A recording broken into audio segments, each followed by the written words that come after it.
योग्य वेळ केव्हा? आता सर, योग्य वेळ जेव्हा शेतकरी अडचणीत आहे, शेतकऱ्यांकडे शेतीला लावायला पैसा नाही, आता हीच तर योग्य वेळ आहे. जेव्हा शेतकरी अडचणीत असतो तेव्हा तो शेतकरी मागणी करतो की आमची कर्जमाफी करा. आता तुमची योग्य वेळ किती वर्षांनी येईल, या निवडणुकीच्या शेवटल्या महिन्यामध्ये तुमची योग्य वेळ येईल काही समजत नाही काय. त्याच्यामुळे ही योग्य वेळ आहे. आणि मग मुख्यमंत्र्यांनी म्हटलं की योग्य वेळ करू, तर आता अतिशय शेतकरी अडचणी असल्यामुळे हीच कर्जमाफीसाठी योग्य वेळ आहे. त्याच्यामुळे राज्य शासनाने आताच कर्जमाफी केली पाहिजे. फर्टिलायझर शॉर्टेज संदर्भात आंतरराष्ट्रीय कारणं अत्यंत महत्वाची आहेत. अनेक ठिकाणी युद्ध सुरू आहे, चायनावरही आपण मोठ्या प्रमाणात डिपेंड आहोत. शरद पवार साहेबांचा यात मोठा अनुभव आहे, माजी कृषी मंत्री आहेत. तुम्ही या संदर्भात पवार साहेबांची काही भेट घेणार आहात? आमची परवाच्या दिवशी मिटिंग आहे, त्याबद्दल हा अवश्य चर्चा करू. पण असं कसं आहे, खरीप हंगाम येणार आहे हे सगळं माहित आहे. युद्ध तर ठीक आहे, आता झालं चालू, 8 दिवस झाले.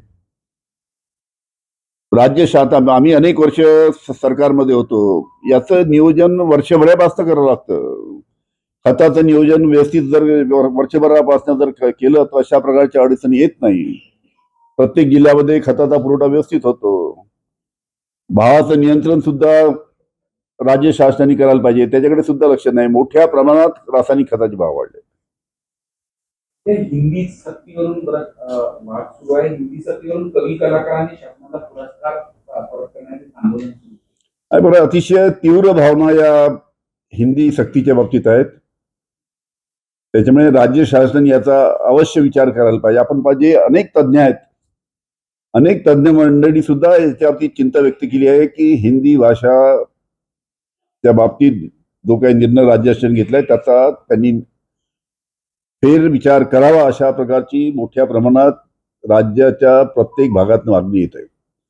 त्याच्यामुळे हिंदीच्या बाबतीत जी आक्रोश त्या निमित्तानं लोकांमध्ये आहे, त्याच्या बाबतीत राज्य शासनाने लवकरात लवकर निर्णय घेतला पाहिजे. या बाबतीत अबू आदमी बोलत असताना मराठीचा मुद्दा काय असतो? फालतू गोष्टी करता अशा पद्धतीने. ठीक आहे, आता अबू आदमी त्यांनी काय वक्तव्य केलं मी ऐकलं नाही. तुमच्या पक्षामध्ये होते, आता सोबत आहे. ते म्हणतात की शरद पवारांची साथ मी सोडली, ते माझी चूक झाली, मला आज त्याची खंत वाटत नाही, पण माझी चूक झाली असं वक्तव्य त्यांनी. शरद पवार साहेबांची साथ ज्या अनेकांनी सोडली, ते जेव्हा एकांतात आम्हाला भेटतात तेव्हा ते हेच सांगतात की एका विपरीत परिस्थितीत आम्हाला शरद पवार साहेबांची साथ सोडावी लागली.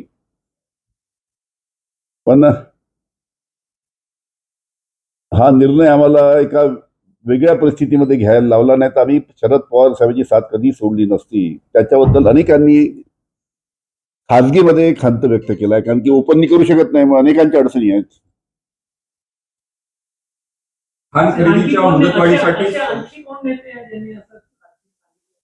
आता भास्कर जाधव साहेबांनी तर स्पष्टपणे सांगितलं की मी शरद पवार साहेबांची साथ सोडली, ही अतिशय मोठी चूक केली. भास्कर जाधव साहेब आमच्या पक्षाचे अध्यक्ष होते, महाराष्ट्राचे अध्यक्ष होते. आणि मी जे सांगितलं, अशा पद्धतीच्या अनेक नेते जे आमच्यातले सोडून गेले, आमच्यापेक्षा ज्येष्ठ नेते अनेकांनी खाजगीमध्ये याच प्रकारची भावना ते सर्व व्यक्त करतात.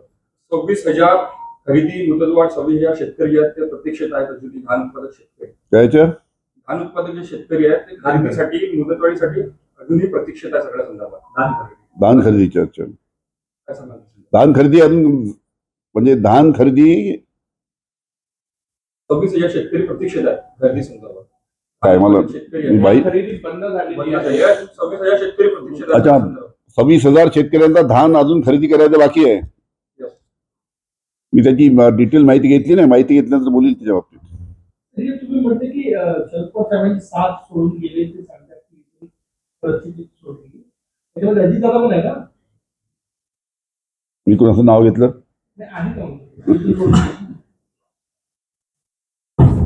रायगड जिल्हा किंवा रत्नागिरी लोक सर्व महाराष्ट्रातले लोक आहेत, समजलं की नाही, आणि ज्येष्ठ आहेत,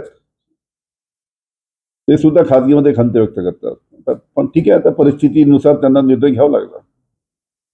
तुम्हालाही या संदर्भामध्ये ऑफर होती, अशा काही खासगीतही अनेक तिकडच्या नेत्यांनी सांगितलं आहे, तुम्हाला तुमच्या मुलाला ऑफर होती, यात काही कधी खुलासा होणार आहे या संदर्भात? पुस्तक वाचा माझं. मग मी जे पुस्तक लिहिलेलं आहे डायरी ऑफ होम मिनिस्टर, त्याच्यामध्ये त्याचा उल्लेख केलेला आहे. नाही, मग तुम्ही आणि मला ऑफर होती, मी गेलो नाही तर माझ्यावर कशा पद्धतीची कारवाई झाली हे सगळं तुम्हाला कल्पना आहे. सगळं डिटेल लिहिलं आहे. सगळ्यांना मिळालं असेल पुस्तक बहुतेक.